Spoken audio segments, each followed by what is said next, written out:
Shri K Anilkumar, സിപിഎമ്മിന്റെ സഹയാത്രികനായ റെജി ലൂക്കോസ് ഇപ്പോൾ BJP-യിൽ ചേർന്നിരിക്കുകയാണ്. അദ്ദേഹം പറയുന്നത് ഇനി പ്രവർത്തിക്കുക BJP-ക്ക് വേണ്ടിയാണ്. രാജീവ് ചന്ദ്രശേഖരൻ എന്നാണ് അംഗത്വം സ്വീകരിച്ചത്.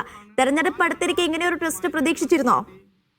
അല്ല, ഇടത് സഹയാത്രികർ എന്ന നിലയ്ക്ക് ഞങ്ങൾ ഒരാളെയും ചർച്ചയ്ക്ക് നിയോഗിക്കാറില്ല.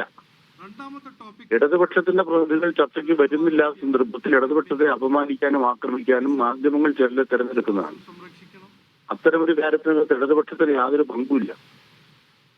അതുകൊണ്ട് തന്നെ ഇടത് സഹയാത്രികരെന്നോ ഒക്കെ ആരെങ്കിലും എഴുതുന്നുണ്ടെങ്കിൽ ഇപ്പൊ വലത് സഹയാത്രികർ ഒരു പാർട്ടി ചേർന്ന ഉടനെ അത് ആ പാർട്ടിയുടെ ഭാഗമാണ്.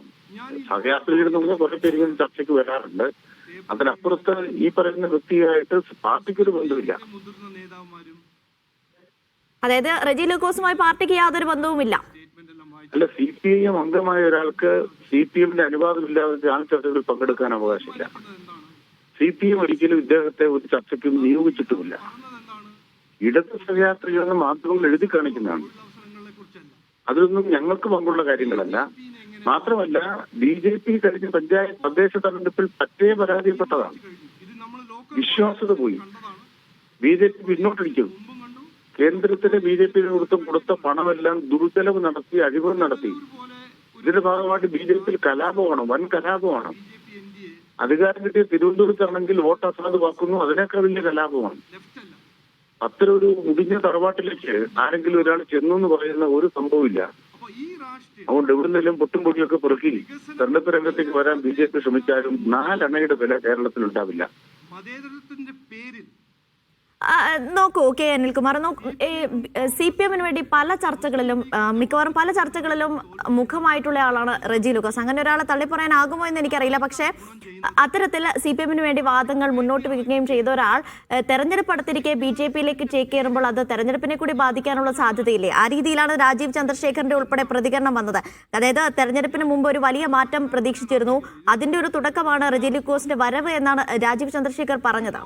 അതായത് കൂടുതൽ പേർ ഇനിയും BJP-യിലേക്ക് എത്തുമെന്നാണ് അവർ പറയുന്നത്. ഒന്ന്, CPM-ന്റെ ഒരു അംഗമായ ഒരാൾക്ക് പാർട്ടി അംഗീകാരമില്ലാതെ ചാനൽ ചർച്ചകൾ പങ്കെടുക്കാനാവില്ല.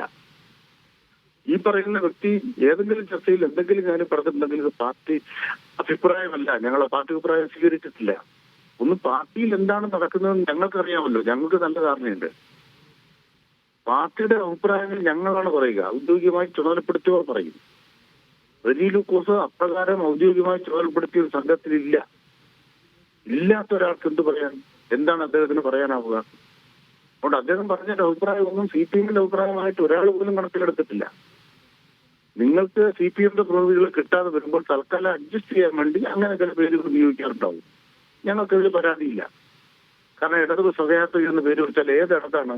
CPM മാത്രമാണ് ഇടത്. ഇടതുപക്ഷം ഒരു വിശാലധാരയാണ്. ലെഫ്റ്റ് എന്ന് പറയുന്നത് വിശാലധാരയാണ്, CPM മാത്രമല്ല.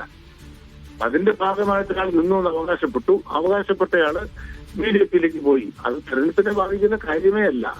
ഞങ്ങളെ സംബന്ധിച്ച് BJP-യുടെ ഗതികേടൊത്ത് സഹതപിക്കുകയാണ്. രാഷ്ട്രീയത്തിൽ എന്തെങ്കിലും മൂല്യമുള്ള എന്തെങ്കിലും ഒരു ധാരണയുള്ള ഒരു പാർട്ടിയാണോ? കേരളത്തിൽ ഇതുപോലെ ദ്രോഹം ചെയ്യുന്ന ഒരു വേറൊരു പാർട്ടിയുണ്ടോ? ആ BJP-യുടെ തകർച്ചയുടെ ആഴമാണ് ഇത്തരം വികൃതികൾ കൊണ്ട് കാണുന്നത്. ഈ വികൃതികളൊന്നും തെരഞ്ഞെടുപ്പിൽ അവരെ മുന്നോട്ട് നയിക്കില്ല.